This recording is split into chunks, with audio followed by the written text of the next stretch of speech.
દેશનો ડાયમંડ ઉદ્યોગ મંદીના માહોલમાંથી પસાર થઈ રહ્યો છે, જેના કારણે રત્ન કલાકારોની સ્થિતિ કફોડી બની હોવાનું જણાવવામાં આવ્યું છે। તેમજ રત્ન કલાકારોને પડતી મુશ્કેલીને ધ્યાનમાં લઈને ડાયમંડ વર્કર યુનિયન દ્વારા કલેક્ટરને આવેદનપત્ર પાઠવવામાં આવ્યું હતું। તેમજ રજૂઆત કરવામાં આવી હતી કે હીરા ઉદ્યોગમાં મજૂરીથી કામ કરતા રત્ન કલાકારોના પગારમાં અને ફિક્સ વેતન તરીકે કામ કરતા કલાકારોના પગારમાં 30% ભાવ વધારો કરવામાં આવે।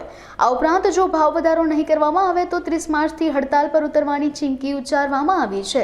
અમે ડાયમંડ ઉદ્યોગમાં મંદીના કારણે છેલ્લા 3 વર્ષની અંદર ડાયમંડમાં મંદી છે।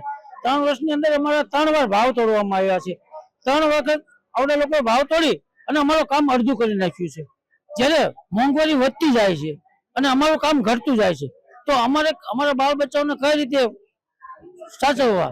અમારે સરકારી સ્કૂલમાં ફી વધે છે, અમારા પગાર ઘટે છે, તો ફી કઈ રીતે વધારવી? અમે અત્યારે કલેક્ટર કચેરીએ એટલા માટે આવ્યા છીએ કે જો અમારો આવતી 30 તારીખ સુધીમાં અમારો 30% ભાવ વધારો નહીં થાય તો અમે આવનારી 30 તારીખે સમગ્ર ગુજરાતની અંદર ડાયમંડ વર્કર અમે રત્ન કલાકારો કે અમે સંપૂર્ણ રીતે બંધ પાડશું અને એક પણ અમારો રત્ન કલાકાર હીરો ઘસવા નહીં જાય। સમગ્ર હીરા ઉદ્યોગની અંદર આપ જાણો છો ઘણા સમયથી મંદીનો માર છે, આત્મહત્યાના બનાવો બની રહ્યા છે, કારીગરો બેરોજગાર બન્યા છે।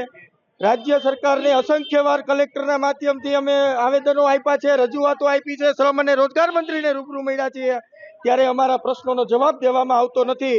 ત્યારે જો આવનારી 30 તારીખના સુધીની અંદર 30% ભાવ વધારો કરવામાં, 30% પગાર વધારો કરવામાં નહીં આવશે તો આવનારી 30 તારીખના રોજ સમગ્ર હીરા ઉદ્યોગની અંદર બંધ પાડવાનું, હડતાલ ઉપર કાયદેસર ઉતરવા માટે આજે કલેક્ટર સાહેબને અમે આવેદનપત્ર દેવા આવેલા છીએ। સામૂહિક આપઘાત થયો છે, એના પ્રત્યાઘાતો આજે તમને અહીંયા દેખાઈ રહ્યા છે। હીરા ઉદ્યોગમાં કામ કરતા રત્ન કલાકારો બહુ પીડિત છે। ગંભીર પરિસ્થિતિનું નિર્માણ ન થાય એના માટે સરકારે જાગૃત થવું જોઈએ।